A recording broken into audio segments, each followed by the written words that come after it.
Kuha tayong report mula sa Malacanang, mula kay Eden Santos. Eden?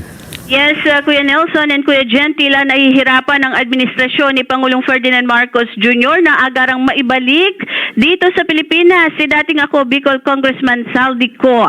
Sinabi ni Interior and Local Government Secretary John Vic Remulla sa isinagawang press briefing sa Malacanang kaninang hapon na hinihinalang nasa Europe si Ko, particular nasa Portugal. Narito ang bahagi ng kanyang pahayag.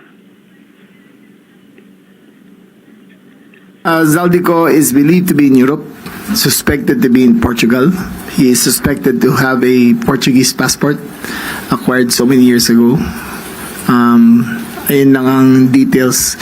Nakiusap kami sa lahat ng mga Pilipino sa buong mundo na kung makita nila si Zaldico, kung pwede nilang picturean, padala kagad, i-post kagad sa internet para may idea tayo kung nasaan siya. Si Ko ay may warrant of arrest na inisyu ang Sandigang Bayan, kaugnay pa rin ang pagkakasangkot nito sa maanomalyang flood control project, subalit nananatili pa rin at large. Narito ang karagdagang pahayag ni Secretary John Vic Remulla.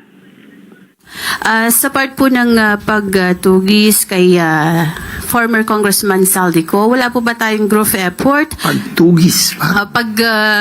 Aresto sa kanya dahil meron naman pong warrant of arrest. Ang tugis Wala po in ba English is hunting ba yun? Ang tugis. Hunting eh, no? Sige.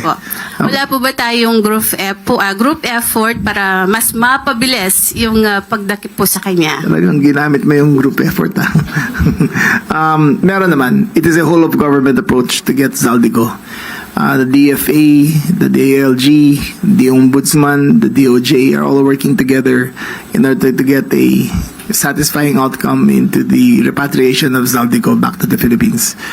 To what those measures are, I cannot speak of yet, but I think when it comes to repatriation, DFA should be the lead. Sila dapat na magsabi kung anong gagawin.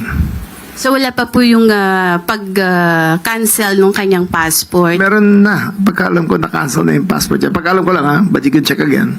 Pero, again, we believe he's holder of 2 passports, eh.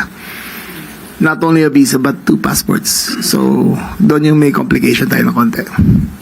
Ang bahagi ng pahayag ni DILG Secretary John Vic Remulla. Back to you, Kuya Nelson and Kuya Jen. Parang allergic sa salitang group effort din. Sa kanya naman ang galing yan, Kuya Jen. Oo nga pa. Oo nga naman.